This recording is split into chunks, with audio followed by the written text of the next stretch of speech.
escucha? Ahí, vamos a poner. Bueno, bienvenidos al ciclo de Historia del Partido Comunista que inauguramos hoy. Después de varios ensayos hemos tenido otros encuentros los años anteriores y ahora queremos como instalar este espacio vinculado a la Comisión de Historia del Partido Comunista Argentino. Es una comisión creada con relación con militantes del CESMA, del Partido Comunista y del Centro Cultural de la Cooperación. La intención es preparar una serie de publicaciones que puedan atravesar la historia de esta institución, que bueno, como bien decía Gramsci, una historia del partido y una historia de un país, ¿no? Bueno, a través de analizar los famosos 100 años del Partido Comunista, ¿no? Acercarnos a analizar un poco la historia política, ¿no? De la Argentina. Y la intención, justamente desde hace un par de años atrás, estamos reuniéndonos, elaborando un esquema de trabajo, se proyectan distintos tomos. En este momento estamos en producción con lo que sería el primer ciclo, o primer tomo de lo que sería la historia del PC, que abarcaría desde su fundación en 1918, los debates previos, hasta 1935, ¿no? Tomando lo que es el desarrollo de la vida política, de la relación con el movimiento obrero y la vida cultural también. Para las otras etapas, que corresponderían a los años 30 hasta el año 46, después posteriormente lo que sería el ciclo del peronismo, y luego los años 60 y 70, para las otras etapas también proyectamos incorporar lo que sería la lucha de género, ¿no? La identidad de la militancia femenina, otras cuestiones relacionadas a la actividad intelectual, ¿no? Dentro del partido, los referentes intelectuales dentro del partido, y bueno, justamente todo esto mechando o intercalándose con los distintos procesos políticos sociales del siglo XX argentino. Presentando un anticipo de toda esta producción, es que se originó la idea de realizar este ciclo de charlas acá en el CESMA. Comento un poco quiénes vamos a participar, que somos miembros de este equipo, de esta comisión de historia del PC. Tenemos acá a Daniel Campione, que es además uno de los pioneros en lo que tenga que ver con realizar un trabajo académico, intelectual de lo que es la historia, el origen, el desarrollo de esta institución. Alexia Mayorler, que además tiene una presencia muy clave en el espacio. Bueno, Nora Huerta, que también se encuentra presente. Otras figuras como Roberto Debe, Emilia Segota, bueno, mi nombre es Mercedes López Cantera, y asesores también otros académicos que van a participar. Me apunta Daniel Campione, Horacio López también, está aquí presente, que también participa en la comisión y es otro de los promotores de este espacio. El Fuxio, ¿no? Y bueno, también comentaba, ¿no? Contamos también con otros asesores o críticos de este trabajo, por Andrea Andújar, también la participación, que también está presente Natalia Gazola. Entonces, bueno, también era la idea presentar un poco las figuras que estamos involucradas en este proyecto.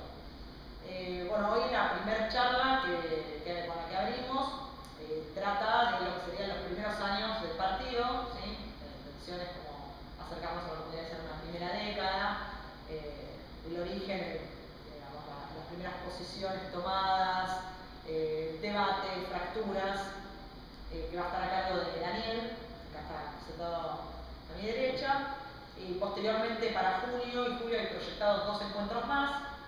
Para el 10 de junio la intención es trabajar o exponer lo vinculado a la historia de los años 30 del Partido Comunista. Con Nora Huerta y conmigo vamos a trabajar lo que serían huelga, movimiento obrero, represión política.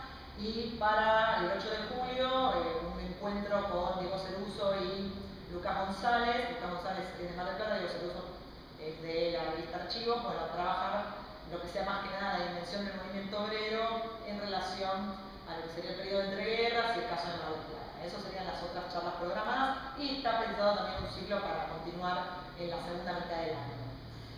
Bueno, introduciendo un poco lo que va a empezar a comentar Daniel, bueno, la intención también de este proyecto no es solamente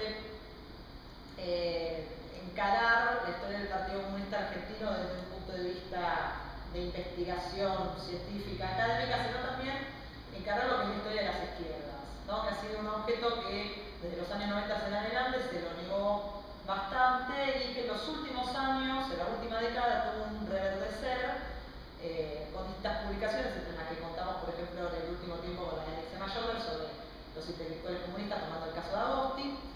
Y bueno, en medio de este reverdecer, bueno, recuperar lo que es el recorrido político del comunismo en Argentina. Esto es digamos, un poco lo que estoy comentando, es copiado de lo que viene pregonando Daniel Tornel desde hace muchos años, que fue también digamos, alguien que introdujo la necesidad de recuperar las fuentes, el estudio documental, y con quien hemos participado de una experiencia de trabajo de archivo vinculado a este tema.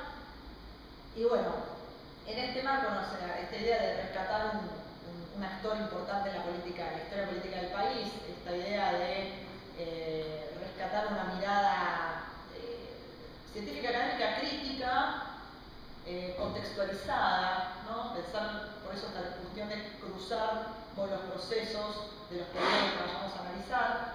Bueno, es un poco lo que, digamos, el gran desafío que tiene el equipo por delante y que, bueno, de a poco vamos encarando. Así que luego de esta pequeña introducción vamos a dar paso a la charla a cargo de Daniel y, bueno, los dejo en buenas manos. Gracias, buenas noches.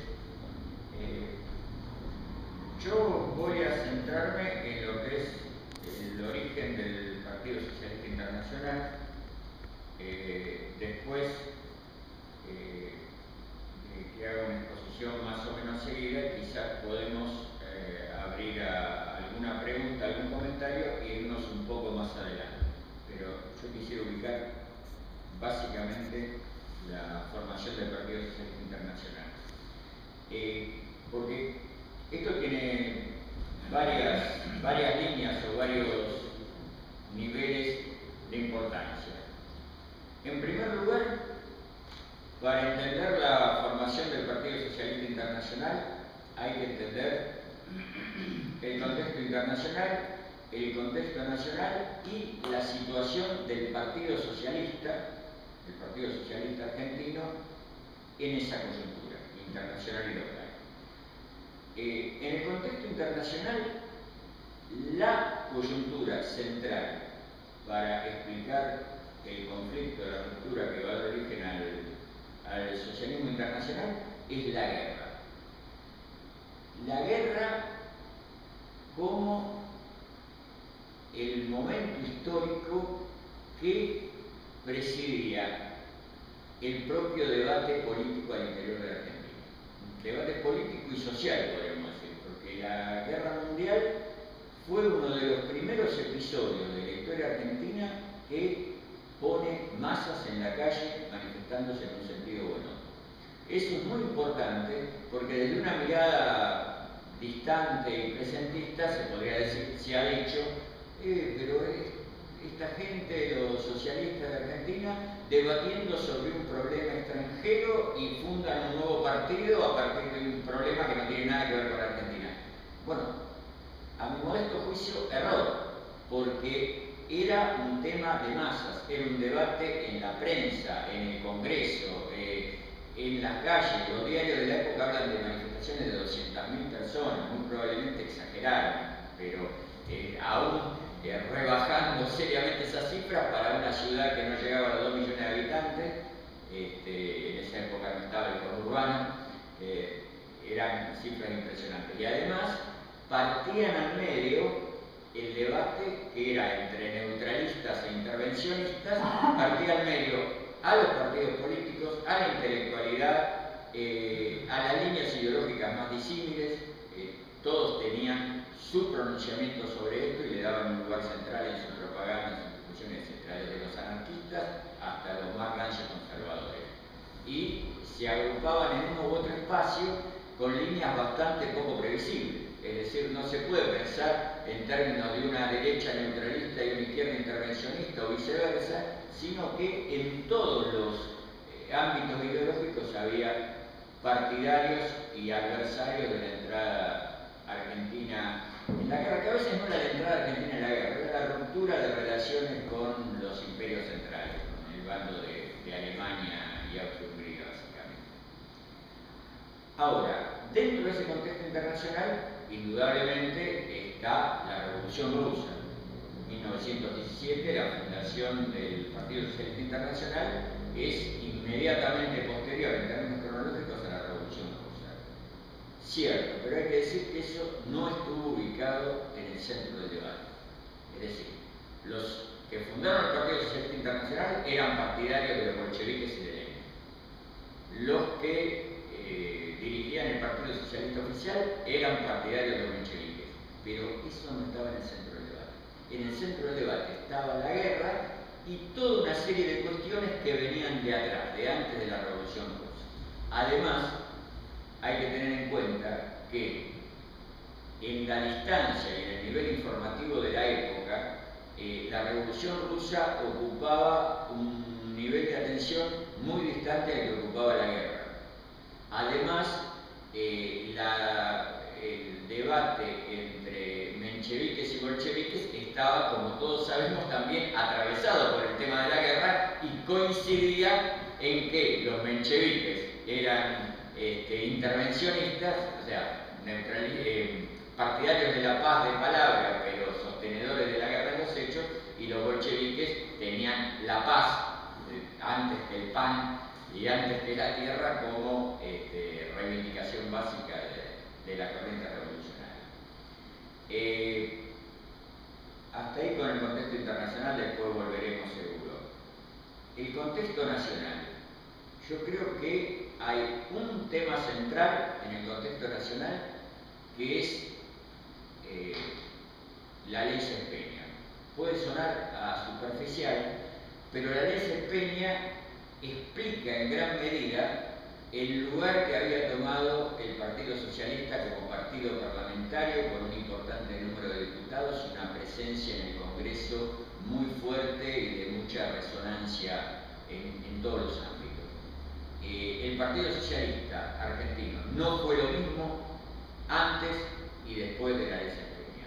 Pasó de tener 1 o 2 diputados a tener más de una decena, es un corte importante. Pero si vamos a cuestiones más amplias, la década que va del 10 al 20 es la década en que va empezando un progresivo declive de la influencia de los anarquistas y correlativamente un aumento gradual también de la influencia de socialistas, comunistas y sindicalistas revolucionarios. Socialistas de distintas tendencias, digamos entre el 10 al 20, todavía no eran socialistas y comunistas, y sindicalistas revolucionarios. Esto juega también un lugar en el proceso de creación del Partido Socialista Internacional y de sus primeros pasos posteriores. Y el otro gran tema, también vinculado con la ley Sespeña, es que Irigoyen fuera el presidente, Irigoyen fuera neutralista, claramente neutralista, mantiene esa posición a lo largo de toda la guerra, y la conducción oficial del Partido Socialista era furiosamente anti-irigoyenista. Entonces, también tenían el estímulo de hacer coincidir su posicionamiento internacional con su posicionamiento nacional. Y efectivamente se da así. Las críticas a Irigoyen, múltiples y de distinto carácter, pasan también por el tema de que Irigoyen estuviera empecinado en el neutralismo. Yendo ya al Partido Socialista en esta época, en la segunda década del siglo XX. Como dije, ley Sespeña mediante, esta época es la del ingreso del Partido Socialista en gran escala en el juego parlamentario. Y esto tiene que ver en el proceso interno del partido en que no solo se convierte el Congreso en la principal tribuna partidaria, sino que se fusiona, se confunde, no totalmente, pero en gran medida, la dirección del grupo parlamentario del Partido Socialista con la dirección del partido. Es decir, que ahí hay un grupo de dirigentes que son a la vez diputados, y en un caso senador del Valle de Berlucea, que dirigen al mismo tiempo el Partido Socialista. Y además tienen todos los vínculos posibles, incluso de parentesco. Algunos de ellos son cuñados entre sí, estaban casados con 3 hermanas. Pero Juan B. Justo, el fundador, Enrique Dilman, de Tomaso, Augusto Bunge, Ángel Jiménez, Mario Bravo, todos eran diputados y la mayoría de ellos formaban parte del Comité Ejecutivo Nacional del Partido Socialista. Esto influye en las posiciones políticas del Partido Socialista de varias maneras. Una es que la conducción del Partido Socialista va, podríamos decir, adaptándose o tomando como una línea de adaptación al juego parlamentario la de tomar los mismos debates que tomaba la gran prensa y que tomaba la política tradicional, la política burguesa en Argentina.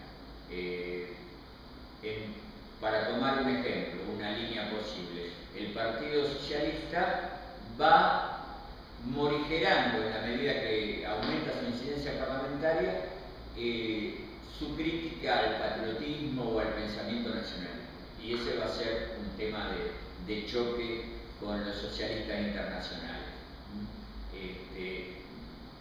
Viniendo de una época donde tenían una visión muy fuerte contra toda forma de militarismo, contra el culto al patriotismo, etc., al filo de los años 15, 16, 17 han cambiado esto. Después les van a reprochar que han votado a favor de la construcción de cuarteles, que no han votado en contra de presupuesto a favor de los militares, etc. Empezaba a haber una línea un poco más conciliadora en ese plano. Y en líneas generales se adoptaban posiciones, algunas posiciones más reformistas. Porque el Partido Socialista Argentino, si bien siempre tiene una línea de participación plena en la lucha electoral y de centramiento del partido en la lucha parlamentaria, esto tenía un efecto cuando prácticamente no tenían representación en el Parlamento que cuando tienen una representación muy importante y se acentúa esta línea. Ahora, si vamos al posicionamiento del Partido Socialista frente a lo que nosotros llamamos la Primera Guerra Mundial y en ese momento se llamaba la Gran Guerra o la Guerra Europea a secas, el Partido Socialista no se alinea de entrada con los aliados ni con posiciones rupturistas. Al comienzo, los primeros 2 años de la guerra aproximadamente, mantiene la posición de neutralidad y de cierta equidistancia entre ambos bandos, con límites. Siempre hay una simpatía mayor hacia los aliados, se encuentran artículos que hablan de la Bélgica mártir, de la quiebra de la neutralidad belga por el Kaiser, etc. Pero la posición oficial era todavía de neutralidad. ¿Qué va a ocurrir en torno a 1917, cuando va a darse la ruptura? Cambia parcialmente desde el punto de vista del socialismo el carácter de la guerra europea. ¿Por qué? Porque cae el zarismo en marzo de 1917 en el calendario nuestro e ingresa a Estados Unidos en la guerra.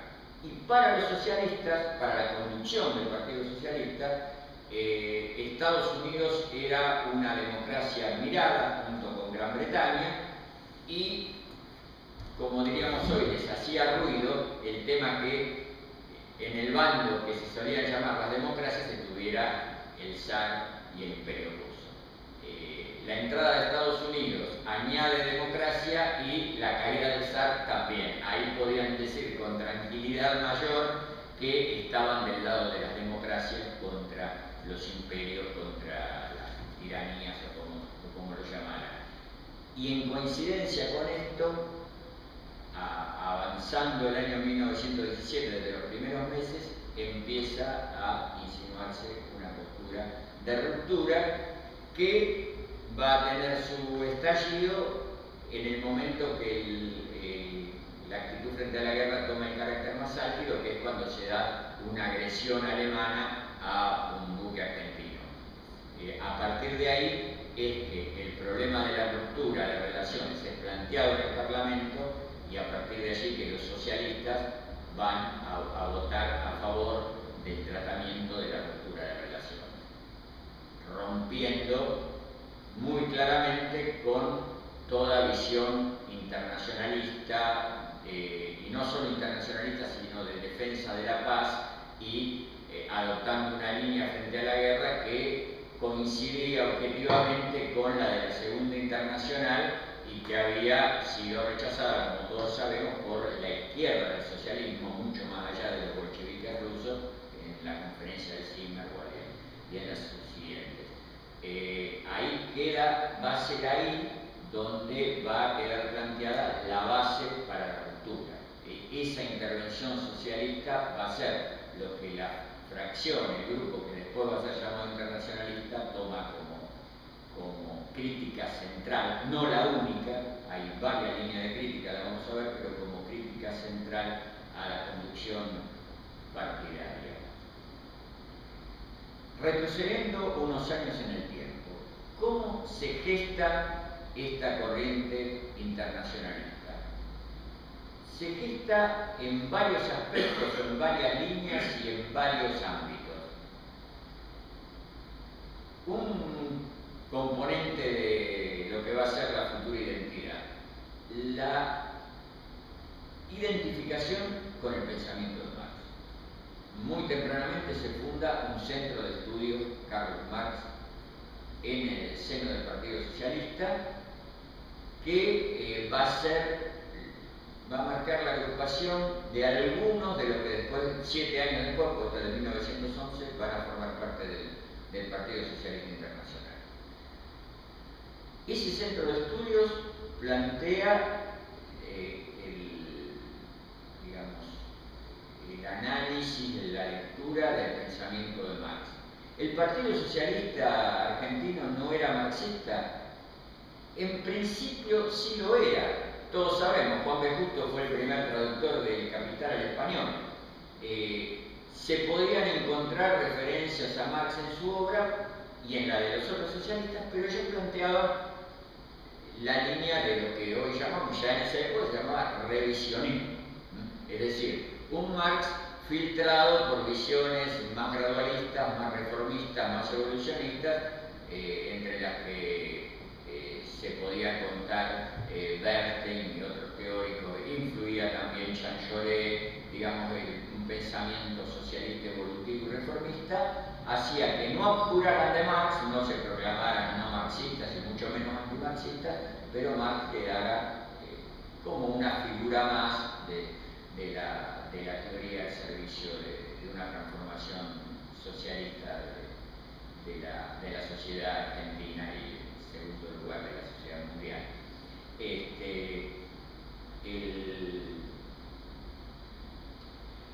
Esa defensa de Marx va a caracterizar a los internacionalistas hasta la fundación del nuevo partido. Si uno ve los debates y los artículos, La Vanguardia, el diario oficial del socialismo, a lo largo de la segunda mitad de 1917, se va a encontrar con que una y otra vez tratan a los internacionalistas de ortodoxos, de los pretendidos marxistas. Es decir, ese tema es una línea de choque.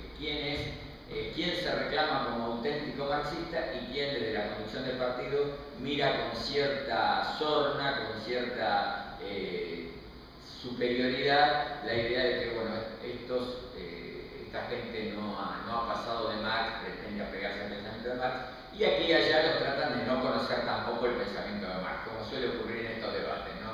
Vos que defendés tanto a este teórico, encima lo interpretás mal. Ahora, también estuvo relacionado a la gestación de la corriente internacionalista el tema sindical, mejor dicho, la relación entre partido y sindicato. El Partido Socialista había adoptado una posición donde, muy estrecha en sus límites, donde la política era la política. Eso lo hacía el partido. La acción sindical era propia de los sindicatos y ni los sindicatos debían intervenir en el partido como tales, ni el partido en los sindicatos en su carácter de tal. Se podía ser socialista y militante sindical, se podía ser primero militante sindical y después militante socialista, pero nada más. Era una coincidencia ideológica ocasional, no un vínculo orgánico de ningún tipo. Lo mismo con el tema de la acción, lo que se llamaba la acción económica. Militantes socialistas formaban, y dirigentes socialistas formaban parte de cooperativas, pero tampoco se pensaba en términos de una relación estrecha entre el Partido Socialista y cooperativa. Los que van a ser luego los socialistas internacionales tienen otra posición y fundan el Comité de Propaganda Gremial, que es un comité de acción socialista desde el partido sobre los sindicatos que busca agrupar organizaciones sindicales, ya fueran agrupaciones o fueran sindicatos, en un comité específicamente socialista, que se forma en torno a 1916 y que un tiempo después, tras una polémica, la famosa polémica Penelón Marota, que fue tratada ya hace muchos años por Hernán Camarero en un libro, tras una polémica y una discusión más o menos amplia, el Partido Socialista da la orden de disolver el Comité de Propaganda Gremial. La gran figura del Comité de Propaganda Gremial era José Penelón, que después va a ser durante algunos años también la gran figura del Partido Socialista Internacional.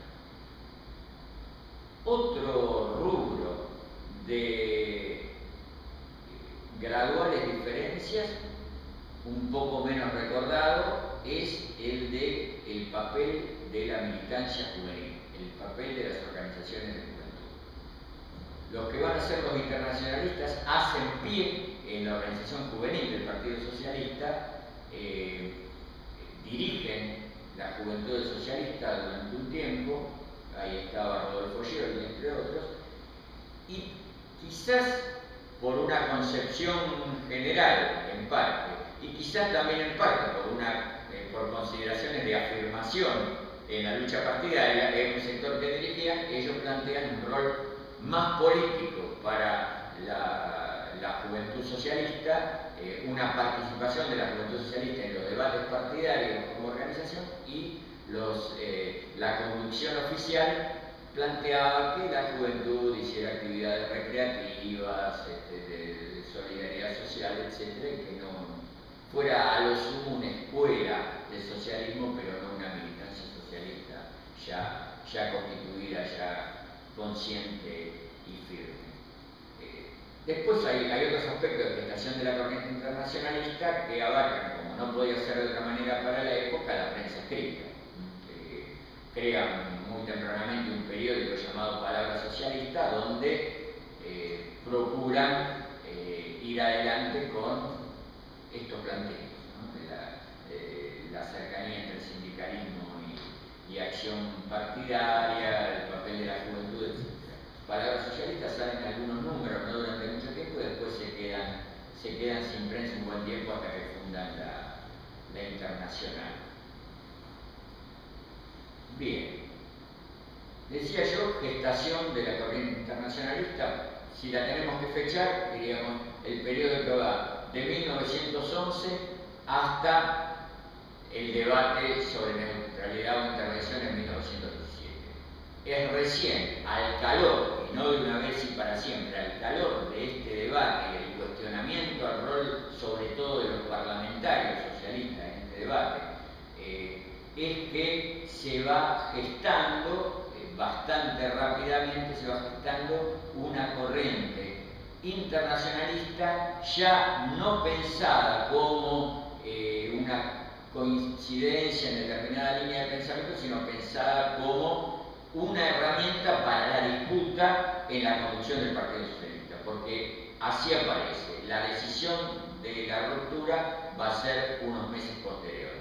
Lo que marca en el comienzo es: estamos en desacuerdo con la política que ha adoptado el Partido Socialista frente a la guerra en general, estamos en desacuerdo con que el Partido Socialista apoye acciones de ruptura de relaciones que pueden llevar a la guerra, y esto además hacía contacto con la gran ruptura de 1914, sobre todo en el socialismo alemán, cuando apoyan los créditos de guerra, casi todos los parlamentarios socialistas, y entonces el grupo internacionalista toma esa línea histórica. Como ocurrió en Alemania en 1914, los parlamentarios del Partido Socialista Argentino están yendo en la misma dirección, y nosotros internacionalistas nos opondremos como se opusieron Rosa Luxemburgo y sus compañeros en 1914. Entonces ahí es que se va definiendo ya como una disputa abierta, como un cuestionamiento general a la dirección partidaria.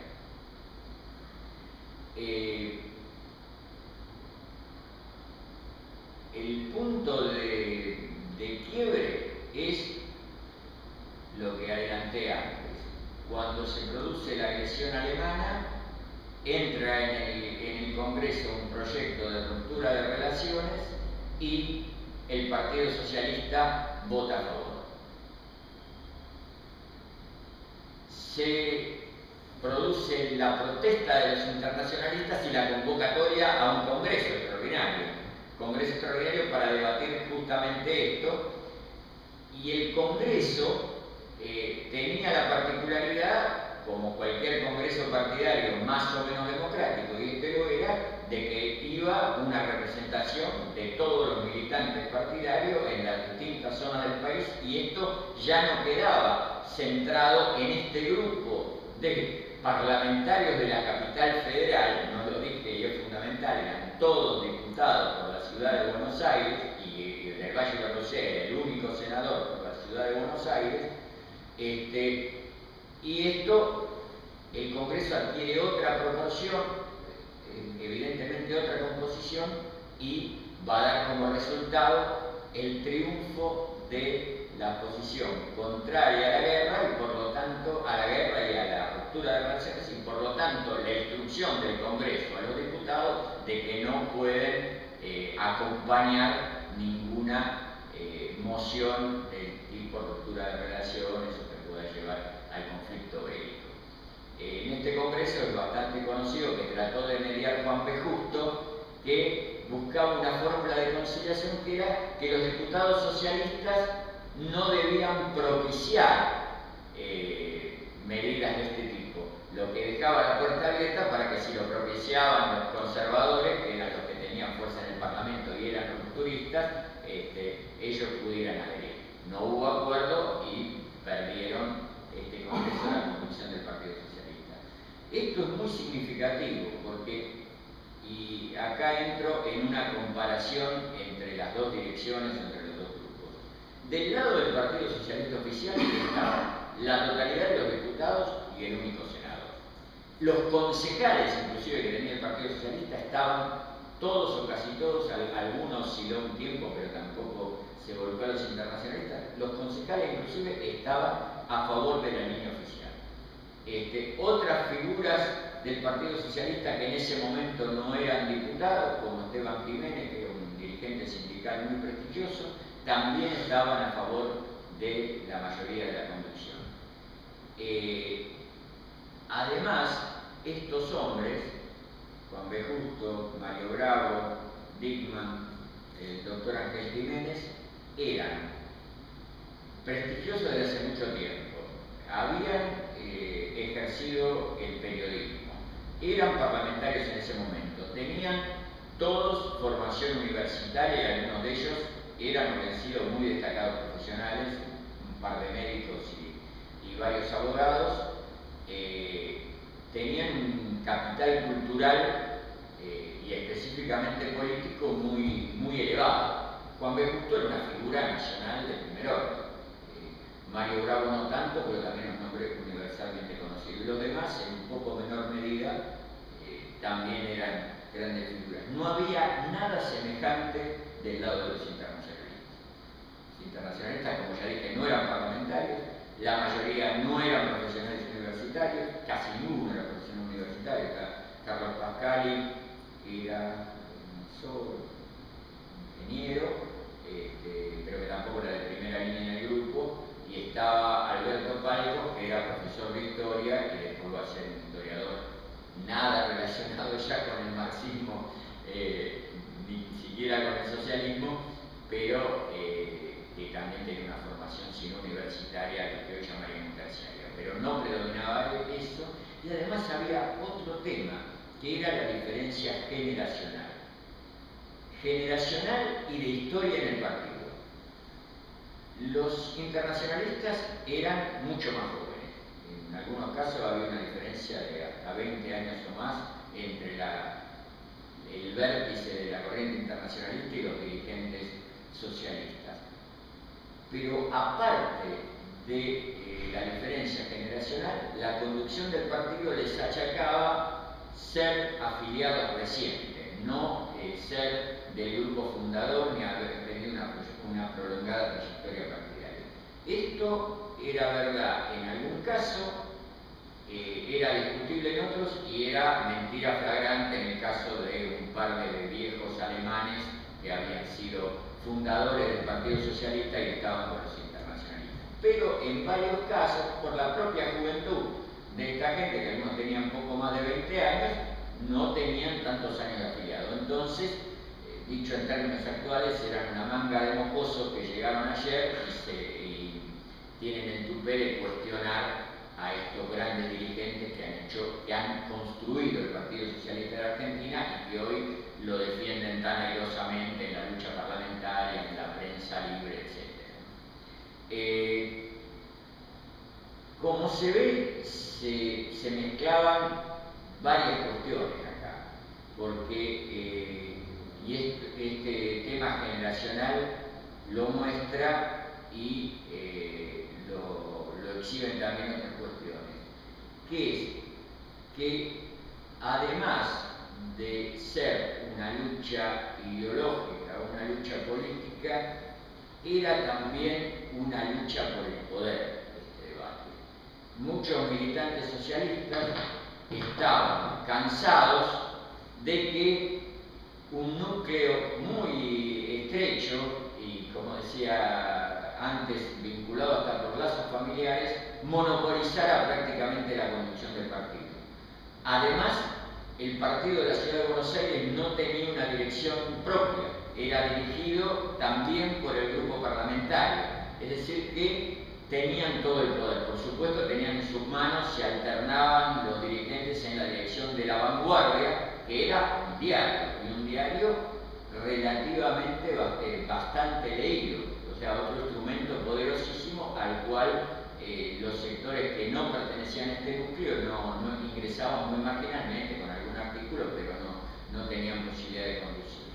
Sí tenían, y lo aprovechan en este debate, sí tenían una minoría del Comité Ejecutivo, del Comité Nacional. Eran 3 miembros que eran internacionalistas, creo que eran 8 o 9 de la línea oficial, y 3 internacionalistas que eran Penerón, Juan Ferlini, otro hombre fundamental y muy joven de este periodo, y Agustín Mucio, que vuelve al rey, que al promediar el conflicto se va regresando a la base y después va a ser un importante diputado del socialismo nacional, después del socialismo independiente, de la variante más conservadora. Así que, como ocurre en todas las épocas, había trayectorias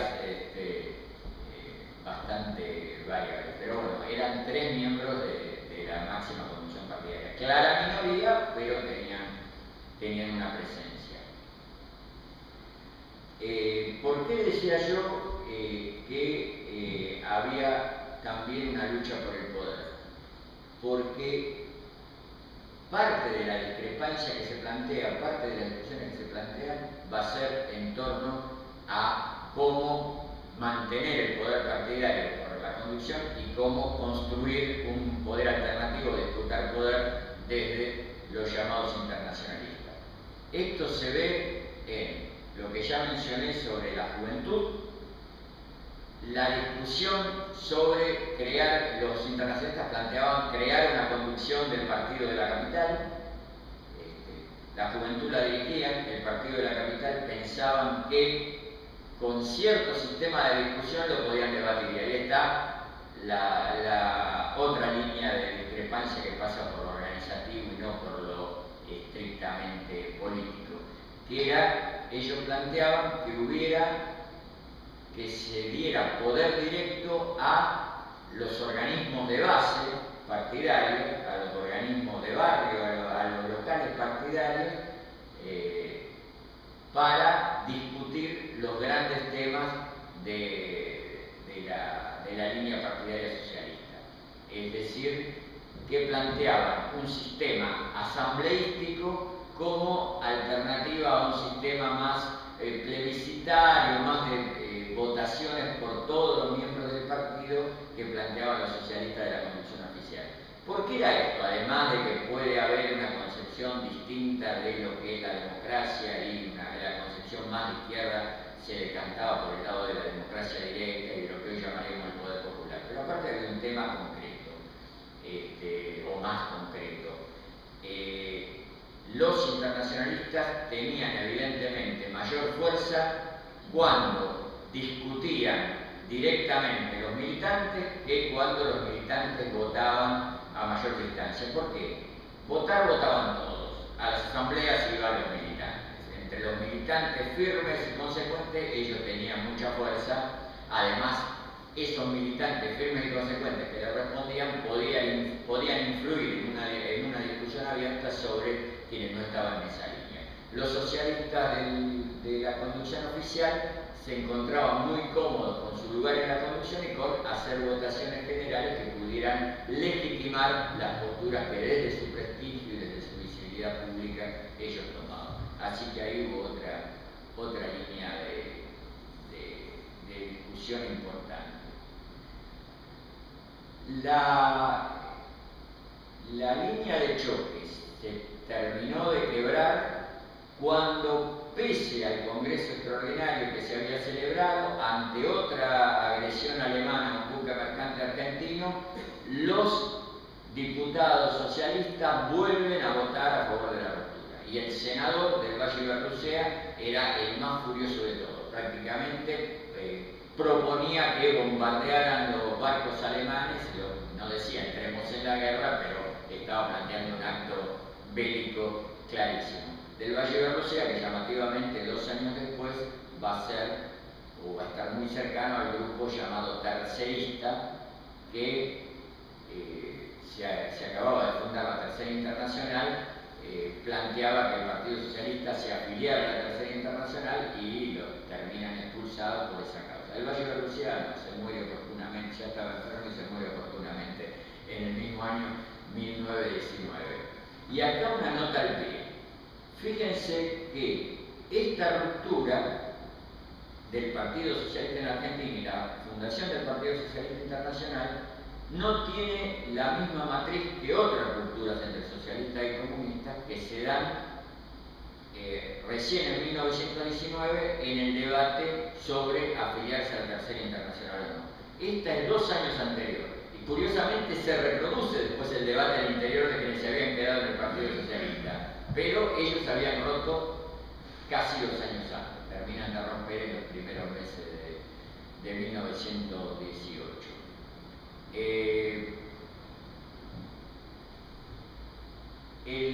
Después de esta nueva trastada de los diputados socialistas, ahí es que los internacionalistas empiezan a organizarse autónomamente. Todavía no plantean una ruptura, pero se organizan autónomamente. Crean un comité de defensa de las resoluciones del Congreso Extraordinario y ahí ya empiezan a operar por su propia cuenta. ¿Y qué hace la Convención Socialista? Nos vamos a someter al referéndum de los afiliados. Y plantean librar toda una votación. ¿Y qué ocurre ahí? En los distintos barrios, en los distintos pueblos, en los distintos locales partidarios, los internacionalistas dan el debate en lo que hoy llamaríamos asamblea de base contra la idea de llamar a ese referéndum.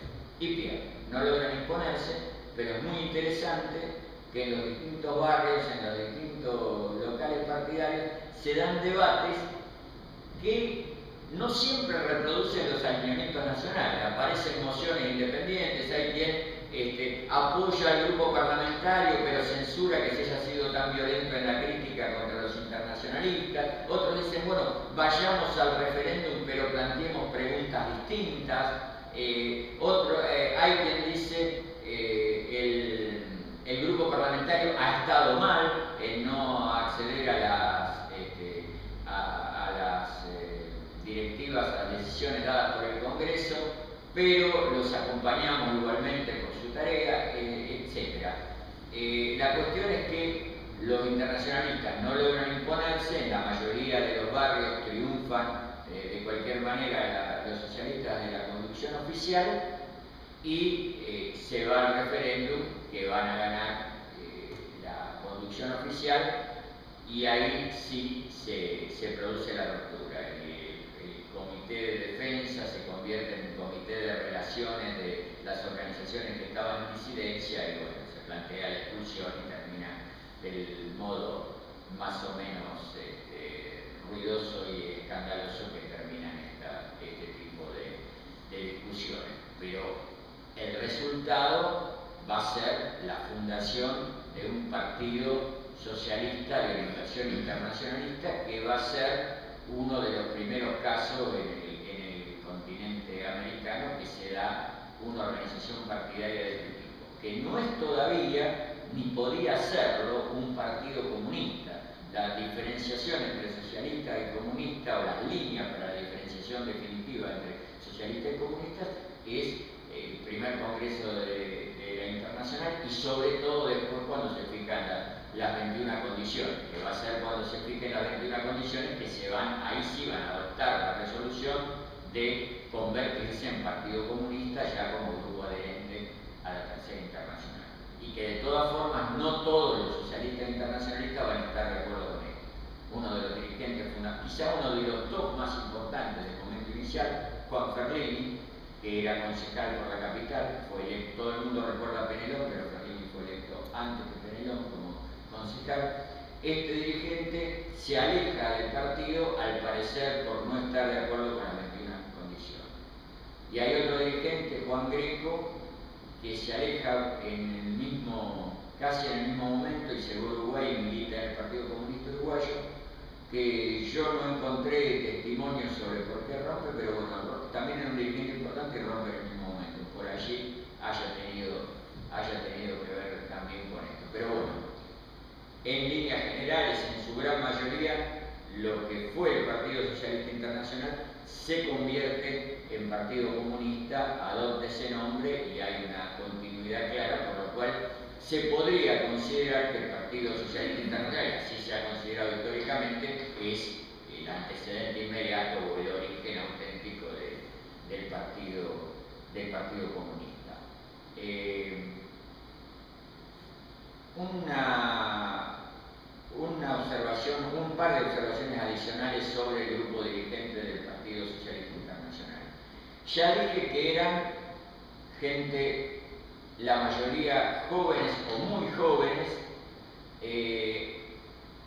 si bien no eran de formación universitaria, tampoco predominaban los de origen estrictamente obrero.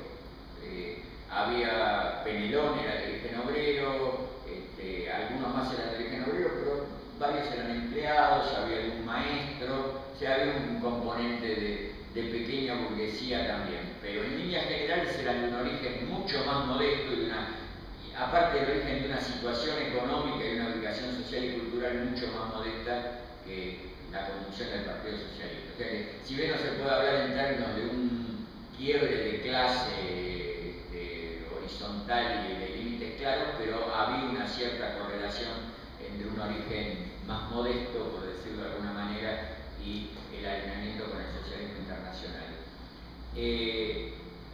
Pero lo otro que es muy importante decir es que era un grupo numeroso el que actuaba como conducción. Penelón se distingue como un dirigente muy especial un poco más adelante. En el momento de fundarse el partido, Penelón, Ferlini, gente que después se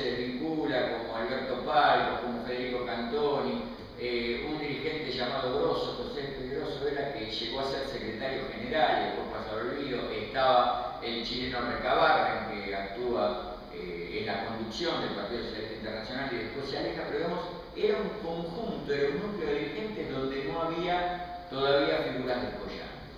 Y los que van a estar identificados después a lo largo de las décadas con la conducción del Partido Comunista, básicamente Victorio Codovilla y Rodolfo Sciolli, están presentes desde el primer momento, son fundadores del Partido Socialista Internacional, son nominados como dirigentes en el Congreso fundador del Partido Socialista Internacional, pero no eran todavía figuras de primera línea.